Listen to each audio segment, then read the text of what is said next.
Shalom, selamat malam, saudara remaja yang dikasihi oleh Tuhan kita Yesus Kristus. Kembali lagi kita bersama-sama diajak untuk senantiasa selalu bersyukur dan bersama-sama untuk bersukacita atas kasih setia Tuhan yang telah Tuhan limpahkan kepada kita. Untuk itu, marilah kita bersama-sama belajar merenungkan firman Tuhan. Tetapi sebelum itu, marilah kita menyatukan hati dan pikiran kita, meminta pertolongan Tuhan agar firman yang akan ditaburkan boleh tertanam dalam hati, jiwa dan pikiran kita, dan boleh menjadi penuntun dalam kehidupan kita. Mari kita bersatu dalam doa. Kembali ya Bapa, kami anak-anak-Mu selaku pemuda remaja Gereja Kristen Pasundan Jemaat Sadang, bersatu hati ingin memuji dan memuliakan nama-Mu. Kami mengucap syukur atas hari-hari, atas kasih yang telah Kau limpahkan kepada kami, sehingga kami boleh menikmati kehidupan sampai dengan pada saat ini. Ya Bapa, Engkau buka hati, jiwa dan pikiran kami agar firman yang ditaburkan pada malam ini boleh tertanam dalam hati, jiwa dan pikiran kami, dan boleh menjadi pedoman dalam kami melaksanakan tugas kami, melaksanakan keseharian kami seturut dengan kehendak-Mu. Kau berkati hamba-Mu yang akan mendengarkan firman. Kau urapi hamba-Mu ini Bapa, dan Kau pakailah hamba-Mu ini Bapa sebagai alat untuk menyampaikan firman. Berkata-katalah kepada kami ya Bapa, kami siap mendengarkan firman. Di dalam nama anak-Mu Tuhan kami Yesus Kristus, dan melalui perantaraan Roh Kudus kami berdoa dan mengucap syukur. Haleluya, amin.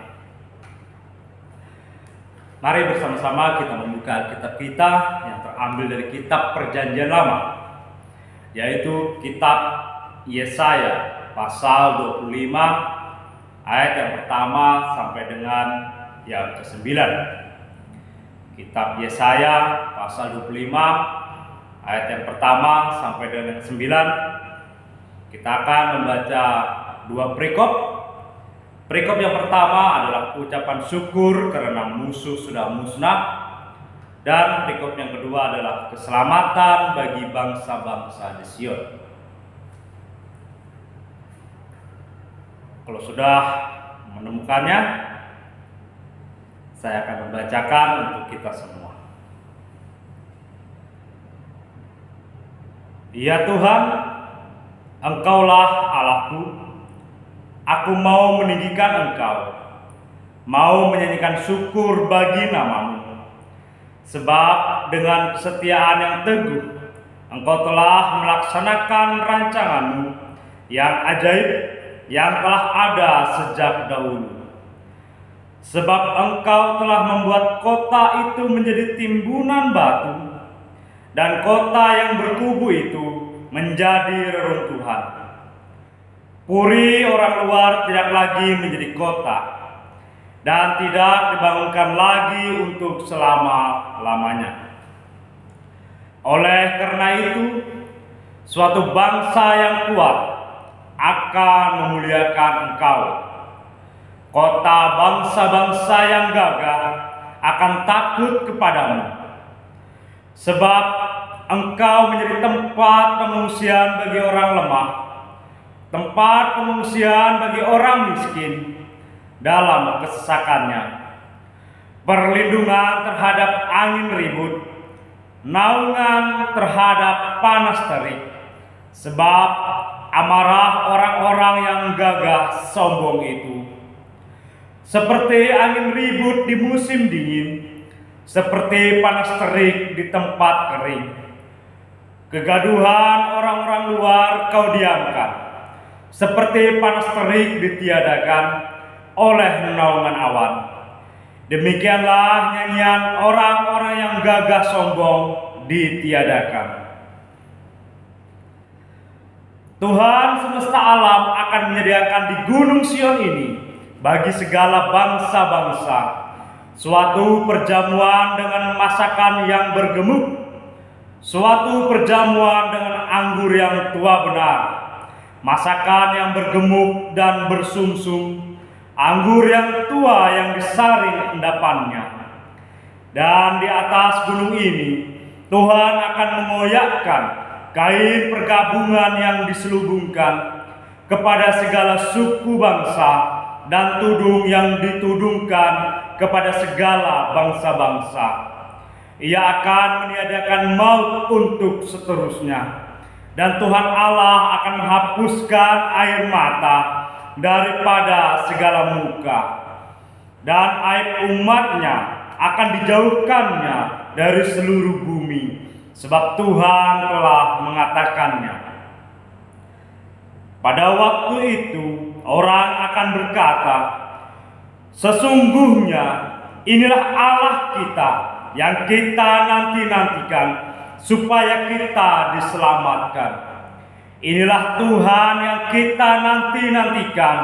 Marilah kita bersorak-sorak dan bersukacita oleh karena keselamatan yang diadakannya. Sedemikian jauh pembacaan firman Tuhan.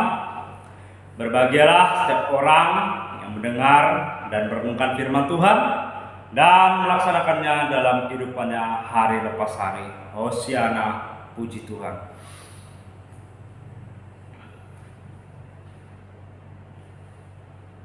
Kaum remaja dan pemuda yang dikasihi Tuhan, ada peribahasa yang mengatakan demikian: pahit jangan lekas dimuntahkan, manis jangan lekas ditelan.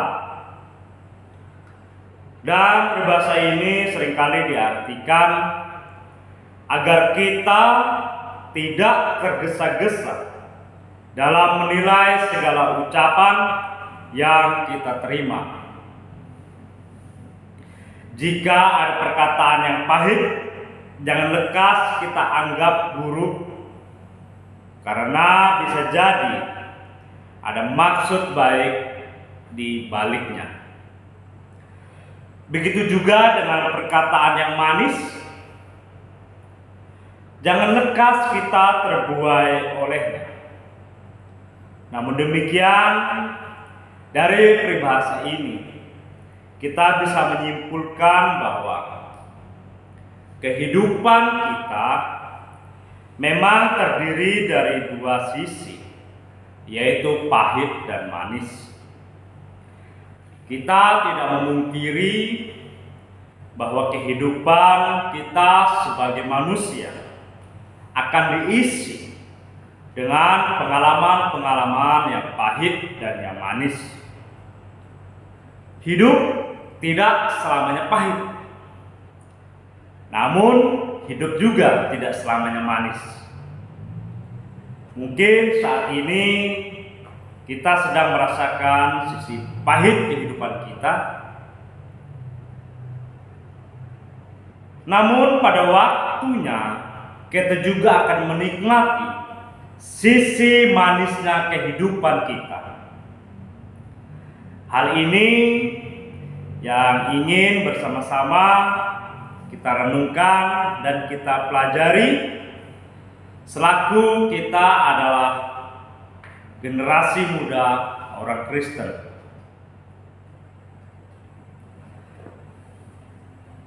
Dalam teks kitab Yesaya pasal 25 ini adalah bagian dari teks-teks yang disebut sebagai Apokalips Yesaya, yang merupakan bagian dari tradisi penghakiman atas seluruh bumi yang muncul setelah runtuhnya Imperium Persia.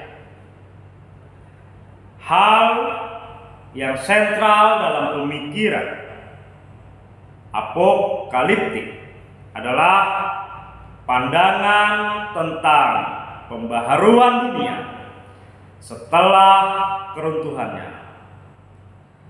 Setelah berita tentang nubuatan-nubuatan melawan Babel dan bangsa-bangsa asing, disisipkan nubuatan tentang penghakiman dan penyelamatan terakhir yang Allah kerjakan. Oleh karena itu, sejak di pasal yang ke-24 kita dapat melihat bagaimana Nabi Yesaya memberikan gambaran tentang bumi yang terkena penghukuman dari Tuhan.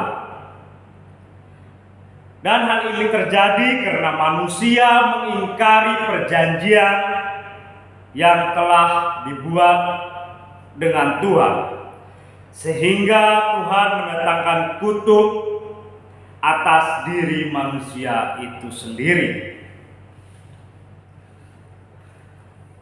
Dan dalam gambaran hukuman dari Tuhan, manusia mengalami sebuah kondisi yang buruk. Misalnya seperti diceritakan dalam pasal 24 ayat yang ke-7 dan ke-9 yang mengatakan bahwa air anggur tidak menggirakan lagi, pohon anggur merana, dan semua orang yang bersuka hati mengeluh. Tiada lagi orang minum anggur dengan bernyanyi. Arak menjadi pahit bagi orang yang meminumnya. Jika kita membayangkan semua gambaran penghukuman itu, maka kita bisa mengatakan bahwa penghukuman yang dari Tuhan itu sungguh menyeramkan. Kehidupan manusia dipenuhi dengan kepahitan. Akan tetapi, penghakiman Tuhan ini tidak berujung pada musnahnya bumi. Ini akan diganti dengan bumi yang baru, bumi yang lain, tetapi mengarahkan manusia untuk mengalami keselamatan yang asalnya adalah dari Tuhan. Tuhan akan menjadi tempat pengungsian bagi orang lemah, bagi orang miskin, dan perlindungan terhadap angin ribut. Gunung Sion akan menjadi tempat keselamatan dan kesejahteraan bagi semua orang. Di sana Tuhan menyiapkan perjamuan dengan masakan yang bergemuk dan bersumsum, yang artinya semua orang akan menikmati makanan yang bergizi dan mencukupkan kebutuhan mereka.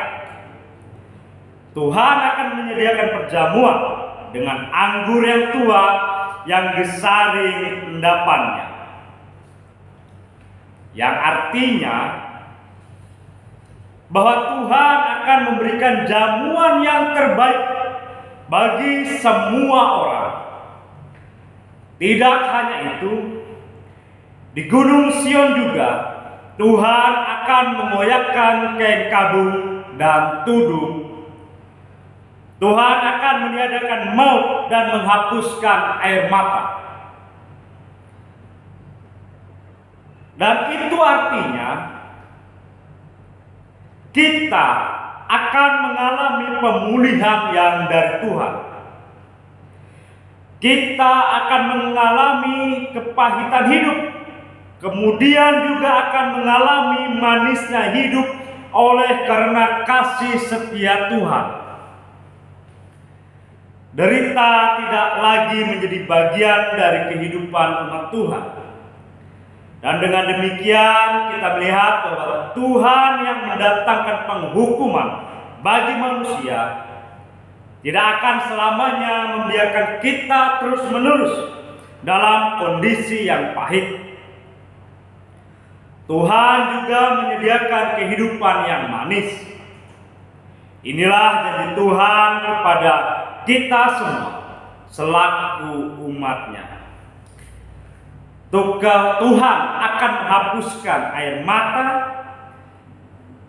kesedihan menjadi air mata penuh haru dan rasa syukur. Janji Tuhan ini yang harus terus kita nantikan dengan penuh iman. Tuhan akan menyediakan yang baik untuk kita. Janji Tuhan ini yang dapat membuat kita dapat bertahan dalam segala pergumulan kehidupan kita, sehingga Tuhan akan memperlihatkan kita kepada kehidupan yang manis. Inilah sosok Tuhan yang terus kita nanti-nantikan. Tuhan yang menyelamatkan, Tuhan yang tidak hanya mengizinkan kita mengalami pahitnya hidup, namun juga menyediakan kita manisnya hidup karena kasih setianya. Dalam penghayatan seperti ini, sebagai umat Tuhan, kita patut untuk tetap diliputi oleh sorak-sorai dan rasa sukacita. Namun, yang menjadi salah satu pergumulan yang seringkali dijumpai oleh kaum pemuda remaja pada saat ini adalah ketika kita seringkali merasa tidak aman atau tidak nyaman dalam kehidupan, baik itu menyangkut studi, masa depan, dan termasuk masalah asmara mereka. Salah satu faktor yang memicu itu adalah ketika kita merasa khawatir apa yang kita impikan dan apa yang kita cita-citakan tidak dapat kita capai. Belum lagi tuntutan-tuntutan yang ada di pundak pemuda remaja dari orang tua dan orang-orang di sekeliling kita, dan juga ketakutan dan kekhawatiran itu semakin menjadi ketika kita pernah mengalami kegagalan. Kaum pemuda remaja yang dikasihi Tuhan, perlu kita pahami bahwa hal-hal seperti itu wajar terjadi dalam kehidupan manusia dan merupakan fase-fase yang lazim dialami oleh setiap manusia. Manusia boleh merancangkan segala sesuatu, tetapi rancangan Tuhanlah yang harus terjadi. Melalui firman Tuhan ini, kaum pemuda remaja diajak untuk tidak hanya melihat sisi pahit kehidupan, namun juga kita diajak untuk melihat sisi manis kehidupan. Jadi, marilah kita selalu bersyukur. Kita harus bersyukur dalam segala hal.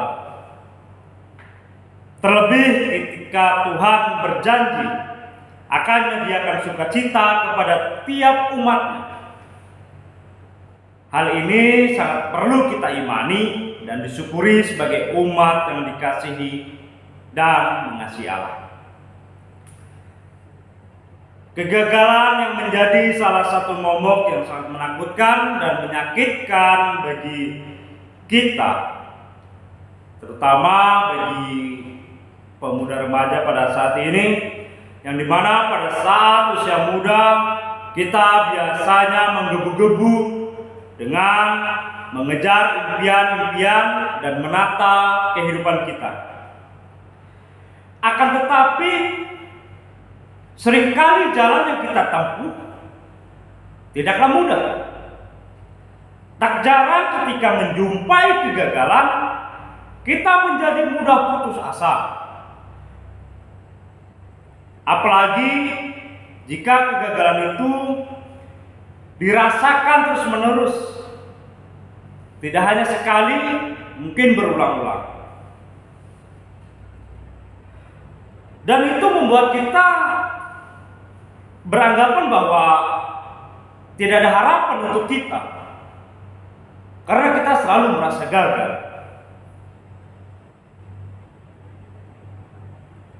Dan melalui firman ini kita diajak untuk kita tidak mudah putus asa. Kita harus mengimani janji Tuhan, sebab janji yang diberikan oleh Tuhan terhadap kita, terhadap umatnya, pasti akan tergenapi. Sebab Tuhan tidak pernah membiarkan umatnya terus-menerus berada dalam suatu situasi yang berat. Tuhan akan membawa umatnya, akan membawa kita merasakan manisnya kehidupan. Mari kita ingat janji Tuhan yang terdapat dalam kitab Yeremia pasal 29 ayat yang ke-11 yang berkata demikian. Sebab aku ini mengetahui rancangan-rancangan apa yang ada padaku mengenai kamu. Demikianlah firman Tuhan, yaitu rancangan damai sejahtera dan bukan rancangan kecelakaan, untuk memberikan kepadamu hari depan yang penuh harapan. Mari kita imani dan terus kita yakini bahwa janji Tuhan ini akan tergenapi untuk pribadi lepas pribadi kita, untuk kita para pemuda remaja. Dan marilah kita menyerahkan seluruh kehidupan kita kepada Tuhan, agar kita dapat merasakan dan juga mendapatkan pertolongan Tuhan dalam kehidupan kita. Amin.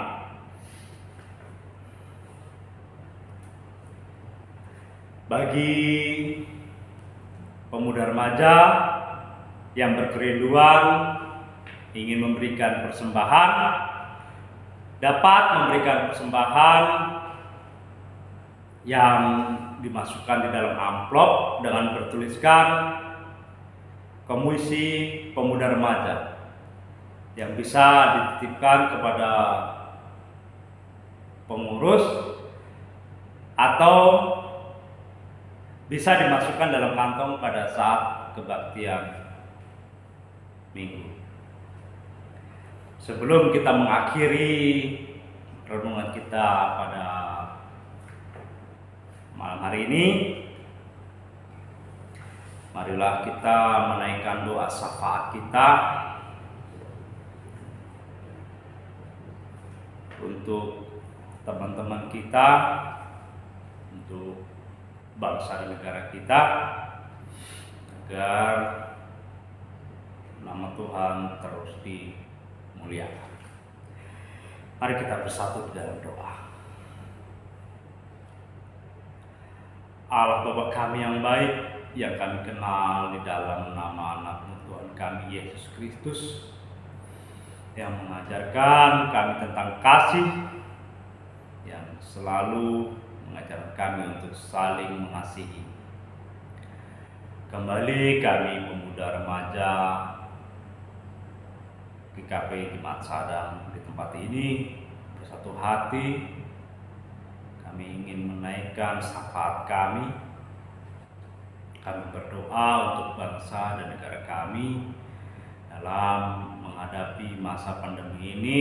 Kiranya kami selalu diberikan kekuatan, diberikan penghiburan, walaupun dalam pembatasan-pembatasan yang dilakukan.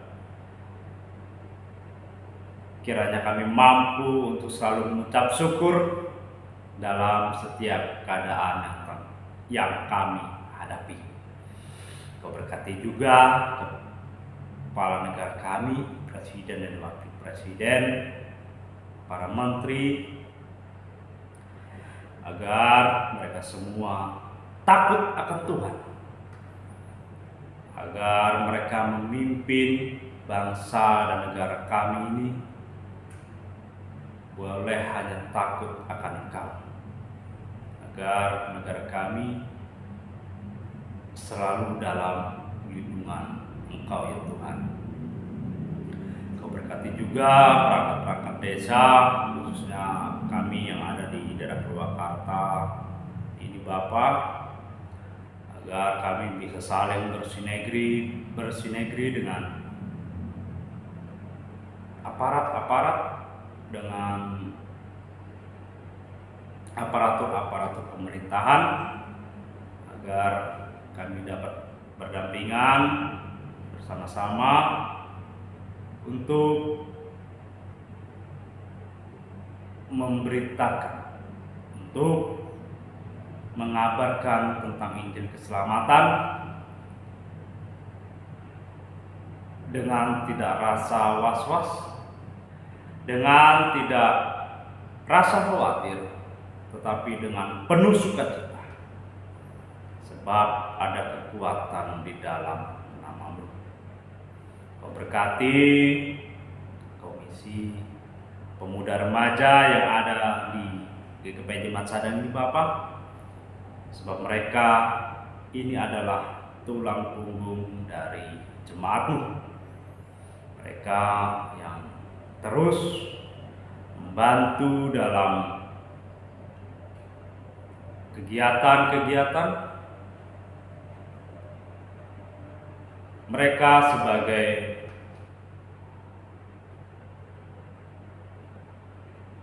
tulang punggung jemaat ini. Kau berkati pribadi lepas pribadi. Jika ada rekan kami yang sakit, Engkau sembuhkan. Engkau adalah tabib yang ajaib. Engkau berkati makanan, minuman, obat-obatan, dan perawat yang merawat mereka. Jika ada teman kami yang dalam kesulitan, Engkau berikan mereka jalan keluar, agar mereka boleh merasakan kasih Bapa. Dan dalam pergumulan Bapa, kami serahkan Bapa, sebab segala pergumulan dan kuk yang Kau tanggung ringan Bapa bagi kami yang merasakan pergumulan Bapa. Engkau akan memberikan jalan keluar bagi mereka Bapa. Dan Bapa, bagi rekan-rekan kami yang mencari pekerjaan Bapa, Kau berikan mereka pekerjaan yang layak dan seturut dengan kemampuan yang mereka miliki Bapa. Dan yang dalam mencari pasangan hidup Bapa, kami serahkan ke dalam tangan pengasihan Bapa. Sebab kami akan percaya Bapa, Engkau akan memberikan pasangan yang sepadan bagi kami Bapa. Terpujilah nama-Mu Bapa. Inilah doa dan permohonan kami Bapa, yang kami naikkan di dalam nama anak-Mu Tuhan kami Yesus Kristus, dan melalui perantaraan Roh Kudus. Dan akan kami lengkapi doa ini seperti doa yang telah Kau ajarkan. Demikian. Bapa kami yang di sorga, dikuduskanlah nama-Mu, datanglah kerajaan, jadilah kehendak-Mu di bumi seperti di sorga. Berikanlah kami pada hari ini makanan kami yang secukupnya, dan ampunilah kami akan kesalahan kami, seperti kami juga mengampuni orang yang bersalah kepada kami. Dan janganlah membawa kami ke dalam pencobaan, tetapi lepaskanlah kami daripada yang jahat, karena Engkau-lah yang punya kerajaan dan kuasa dan kemuliaan sampai selama-lamanya. Amin. Demikian renungan kita pada malam hari ini. Tuhan Yesus memberkati kita semua. Amin.